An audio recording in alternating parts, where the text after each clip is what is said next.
Hello, welcome to Karate Diary number. I have no idea. I'll put a number on the screen right here now. Okay, so how has my karate been going? Shit, basically. 2017 was a complete disaster for my karate because of my CFS. I know I go on about my CFS all the time, but it is like a major factor in my life. So I really need to do some form of exercise. I'm getting physically weaker. I know I'm getting weaker. I mean, look at my arms, like there's nothing on them. My belly's starting to get a little bit bigger. It's got to a point where I can't really hold it in and hide it anymore. So I really need to sort this out. The problem is I am spending an increasingly large amount of time sleeping. I can't help it. I don't want to. My condition is getting worse. The medication I'm on just isn't helping anymore. Even the slightest bit of exercise completely wipes me out, which is what I haven't been doing karate because I've just been working on the theory that I need to sleep, I need to rest, which for the most part is true. I do need to sleep a lot, I do need to rest a lot, and any kind of exertion completely and utterly wipes me out. It really does. This is why I haven't tried to get back into my old dojo or join a new dojo, because I go along and I will push myself to keep up with other people, to push myself to keep up with where I knew I once could be. And this is what my downfall was, because I would collapse in class. I collapsed many times in class. I would completely be out, not just a little bit, you know, and I would like shake and twitch as if I had epilepsy. Doctors even thought I had epilepsy at one point. And it would take me days and days and days to recover. So what I really need to get doing is exercise at home. Just go slowly, just do what I can, and then if I feel fatigued or tired, just stop. That's it. Don't push myself. I mean, a lot of people are like saying, oh, when you do exercise you need to push yourself to see where your limit is and you know, go beyond it and everything. Well, that's fine if you don't have a serious condition. If you're healthy without any issues, then I agree, pushing yourself is actually a really good thing, because you can go beyond where you think and you can do more. And I've been there before I had this condition.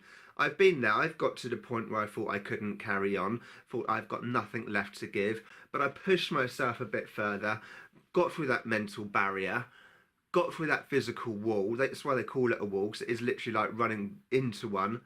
And then afterwards I've always felt better many levels, because like, yes, I did it. I didn't think I could, but I did it, and I feel good mentally inside, and emotionally it's uplifting. And then afterwards I would generally feel energized, and it was a really good feeling. And I was like, I like that feeling and I want to feel that feeling again. It's hard work, because to get that feeling you have to push yourself a little harder each time, so it's a little bit more effort to get that feeling each time. It's almost like a drug. You have to increase the intensity every time to get the same buzz. But that's before I was ill. Now I'm ill. As soon as I hit my limit, that's it. I must stop. Absolutely critical. I have no option. The consequences of me not stopping is to pass out and then start shaking and twitching again, which I don't like because that's horrible, and it will take me days and days and days to recover. Not like minutes. In a normal exercise might take minutes to recover. You know, even an unhealthy person should be able to be generally okay again within 5-10 minutes. This would take me days, literally days, and I don't want that. But at the same time, I don't like the fact that I know I'm getting physically weaker. I can feel I'm getting weaker. I can see my muscles are going down, and I can see my belly. I've actually broken 2 belts in December. I mean, one of those belts was originally really long, so I actually punched some new holes in it to make for my thin waist, and then I cut it short because it was too long. That belt broke because my belly got too big for it, and another belt, although that was cheap, that was probably going to break anyway regardless.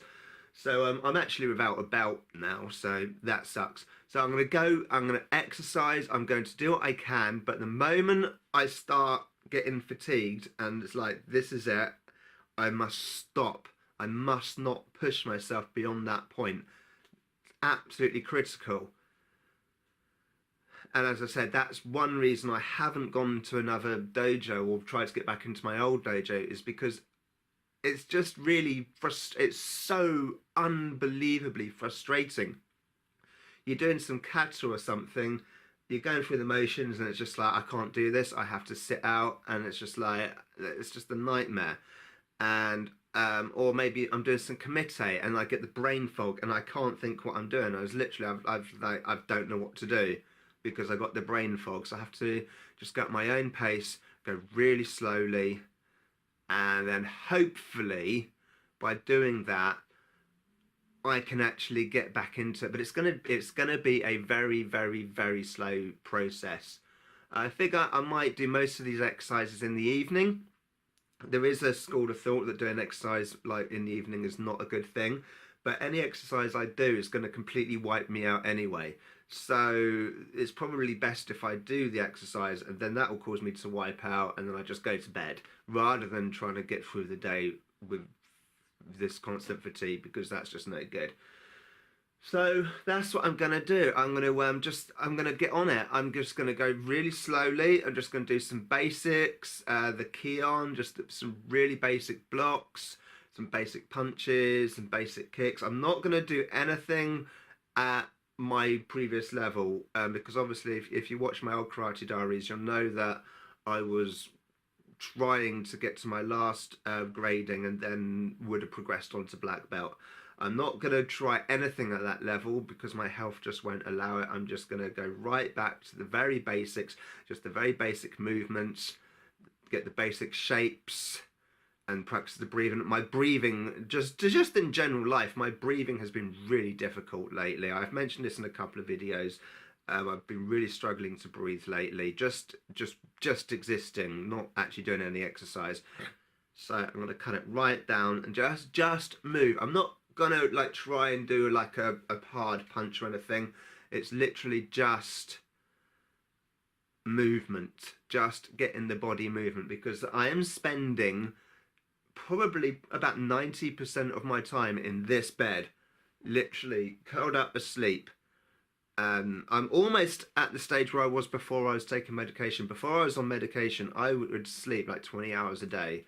I mean, I really thought I was going to be bedbound, and now even with my medication, I'm struggling to keep myself going, and I'm just foreseeing into the future that I'm just going to sleep more and more and more, which I cannot bear the thought of.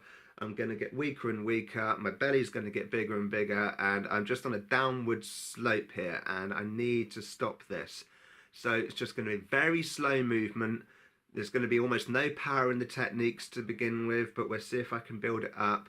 And I just need to move. I just need to do some kata. I need to refresh my brain, because sleeping all the time, my brain is starting to go stale. So I need to just think about some kata movements, refresh myself on the movements. But again, it's very slow, almost Tai Chi style kata. Although what I do is Goju-Ryu kata. There's a couple of Shotokan ones in there as well. It's almost going to be like really, really slow. So that's what I'm going to do. Just very slow, very, very basic, just to get me moving. Try and get this belly down. So, yeah.